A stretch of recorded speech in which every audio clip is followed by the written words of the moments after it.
Welcome to KIMI Suite, your all-in-one vehicle management suite. In this tutorial, we'll guide you through the process of creating a banner for your car listing with the banner extension. Before we begin, make sure that you've already imported your vehicles into the Vehicle Hub. This is essential before adding any extensions to your listing.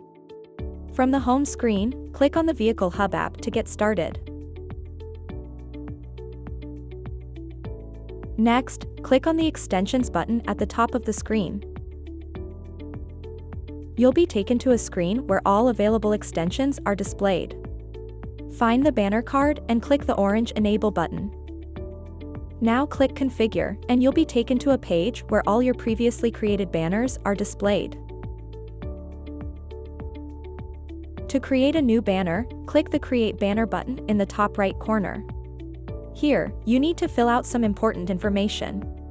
Upload your image in the suggested dimensions that will be used as a banner. An optional page URL if you want the banner to lead users to a specific page when clicked. Choose which branch the banner should appear on if you have multiple branches. Set the interval at which the banner repeats across your listing.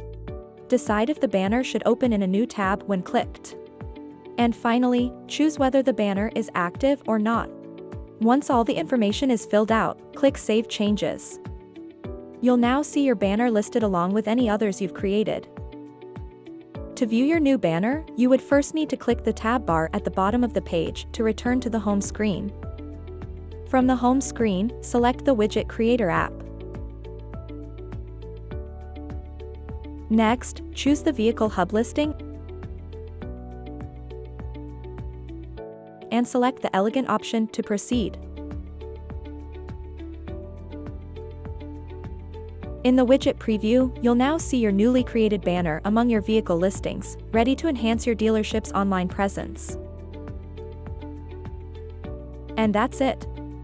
You've successfully created a banner and added it to your vehicle listing. Stay tuned for more tutorials to help you get the most out of KIMI Suite.